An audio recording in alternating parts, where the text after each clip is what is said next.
Hello friend, সবাই কেমন আছেন? আশা করি সবাই ভালো আছেন। আমিও খুব খুব ভালো আছি। আজকে জন্মাষ্টমী উপলক্ষে আমার গপুকে স্নান করালাম। খুব সুন্দরভাবে ওকে মুছে নিচ্ছি। এবার দোকানে তো গিয়েছিলাম ড্রেস আনতে। খুব সুন্দর সুন্দর ড্রেস দেখে তো আমার খুব পছন্দ। একটা খুব সুন্দর বেছে নিয়ে এসেছি আমার গপুকে পরানোর জন্য। এবার গপুকে পরিয়ে দিলাম স্নানটা সেরে। তারপরে দেখুন কেমন লাগছে আমার গপুকে।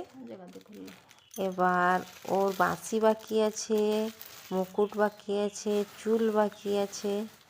সব কিছু এক এক করে ওকে পরিয়ে সাজিয়ে দিচ্ছি।